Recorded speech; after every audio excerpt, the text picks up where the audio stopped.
আপনি কি জানেন নির্বাচনে একজন এমপি প্রার্থী কত টাকা খরচ করতে পারে? সর্বোচ্চ 25 লাখ বা ভোটার প্রতি 10 টাকা। কিন্তু বাস্তবে প্রায় কেউই এই আইনটা মানেন না। শোনা যায় একজন প্রার্থী নির্বাচনে 10 কোটি, 20 কোটি, 50 কোটি টাকা খরচ করেন, কিন্তু নির্বাচন কমিশনে গিয়ে বলেন খরচ হয়েছে মাত্র 25 লাখ টাকা। অর্থাৎ প্রায় সকলেরই সংসদে যাওয়ার যাত্রাটা শুরু হয় আইন ভাঙা এবং মিথ্যা বলার মাধ্যমে। এই অসততা ও মিথ্যার রাজনীতি আমি করব না। এনসিপি থেকে আমি ঢাকা 9 আসনে মনোনয়নপ্রাপ্ত হয়েছি এবং আমি প্রতিজ্ঞা করছি আইনে অনুমোদিত টাকার বাইরে একটা টাকাও আমি খরচ করব না। অনেকেই বলেন যে এত অল্প বাজেটে নির্বাচন করা সম্ভব না, আমি বেশি আইডিয়ালিস্টিক, এভাবে নির্বাচন হয় না।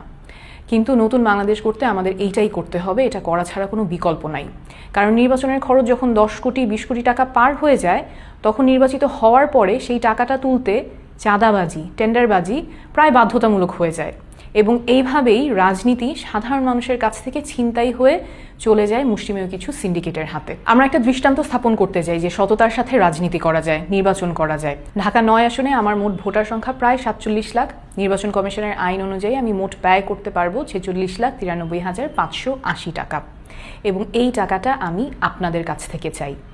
নিচে আমার ব্যাংক অ্যাকাউন্ট এবং বিকাশ নাম্বার দিচ্ছি, এগুলো একদম নতুন অ্যাকাউন্ট। কত টাকা আসছে এবং কত টাকা খরচ হচ্ছে সেটা স্বচ্ছভাবে আপনাদের সবার সামনে প্রকাশ করব প্রমাণসহ। আমরা যদি একটা আসনের জন্যও দৃষ্টান্ত দেখাতে পারি যে জনগণের কাছ থেকে টাকা তুলে জনগণের সাথে ক্যাম্পেইন করে নির্বাচনে জেতা সম্ভব, তাহলে আগামীতে এমন আরও অসংখ্য মানুষ এগিয়ে আসবেন যারা সৎ, যোগ্য এবং রাজনীতিতে আসার সাহস দেখাবেন। এই লড়াইটা আপনি আমি মিলে করলেই আমরা জিতে যাব। আমি আপনাদের সাহায্যের আশায় থাকব।